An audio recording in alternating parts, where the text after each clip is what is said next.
But now he's beginning to see that there is a wider neighborhood and a vaster amount of neighbors, and that scares the shit out of him. So what does he do? He punks up and cuts a deal. This is how he has been able to make these leaps and bounds in technology. You got to remember that there is an entity which we're going to get more deeply into. There is what we call the fallen lords. At least I call them the fallen lords.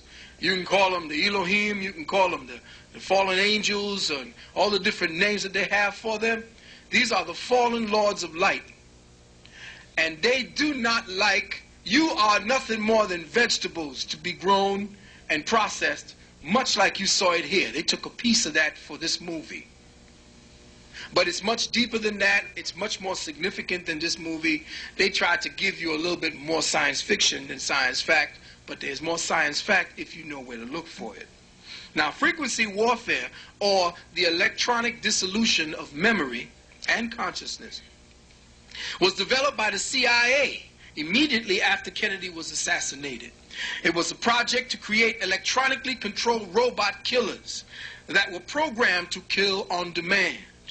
EDOM, EDOM, or the Edomites. EDOM means electronic distillation of memory. They change your memory around, who you are, and take away your identity so that the identity you have belongs to them, and you kill on demand based upon what they want you to do. EDOM eliminates the memory of the individual or alters the memory of events that the individual was involved in. By electronically jamming the brain, the existing acetylcholine, and that's the part of the brain, that's the part of the essence that the brain secretes for your memory, the existing acetylcholine creates static which blocks both sight and sound. This method can be used to either block or erase the memory, or to slow it down so that events seem to happen after they actually occurred. So you have a delay of focusing in, and the chemistry that puts the picture of the experience into your memory bank is delayed. So in other words, you take a picture, they have made the solution, the picture is your experience. They've made a solution, or they've done something so that the solution that keeps that develops the negative, so to speak, they've delayed it so that the negative now takes so long to become part of your memory that you recognize that it ain't be like a month or a year from now that you think it just happened yesterday. So they have the ability to slow down the ability for you to even make a memory or even recall a memory. This is how deep they've gotten.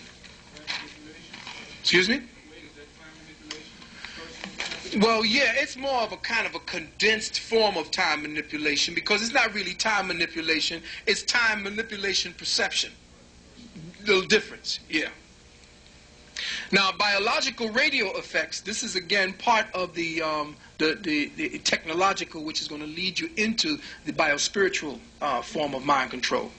The use of very low frequency and ultrasonic affecting both electrical behavior within the brain and actual brain tissue. They have technological devices that they now have circling the planet that can affect the electrical pulses in your brain as well as the tissue of the brain in such a way to force behavioral modification and changes. There is the capability now to bounce pulses of 7 to 12 hertz off the 8 hertz ionosphere. Now, the ionospheric envelope that we are in, they can bounce these particular 7 to 12 hertz waves off of it, and within 3 pulses, entrain crazy and bizarre forms of energies into your brain, which in turn now enlists crazy and bizarre behavior. So they could seed war or peace. They could seed fights, riots, and so forth based upon manipulation through very low frequency, or what is known as VLFs, and ultrasonic frequencies. All right? Now we're going to just speak about how they are going to get into dealing with mind control on a more subtle and a lot more insidious level. Because everybody's hip to what they're going to see. You're going to knock on your head and find a chip. It ain't going to be like that anymore. You're going to be the chip. You're going to be the one that is your own mind control based upon what they do to the biology in your body. Now listen very carefully. The blood is the river of life. It is also the river of light. Be very clear. It is not only the circulation of nutrients, but also the circulation of consciousness. Blood is the circulation of physiological consciousness, biospiritual consciousness. It is within the blood that you find all of the components necessary to coalesce, bring together, to bring you to higher levels of awareness. If your blood stinks, if it's filthy, if it is depraved, if it is full of garbage, you cannot enlist or you cannot filter higher light waves through such a bloodstream and then have it convert to intelligence. It is impossible. If the blood is polluted, there is no way for you to convert higher fields of light codes into higher fields of light intelligence. It isn't going to work. Spirit feels its essence in matter. Spirit has no feelings. There is no feelings. Feelings puts matter in touch with spirit. So spirit needs matter to know what spirit is, to know what it is. So there ain't nobody floating around there and knowing everything and I know what you feel like, trying to call on some ghost or some entity that never took on a physical form. Forget it. They don't give a shit about you. There is no empathy. They need to have physiological experience in order for them to set up an empathic bridge between the physical and the spiritual so that you can now, that's where your ancestors come in. That empathic bridge is based upon them having been in corporeal life. Once you're in corporeal life, the spirit has been changed. It has been quickened in such a way that it yearns to get back in there.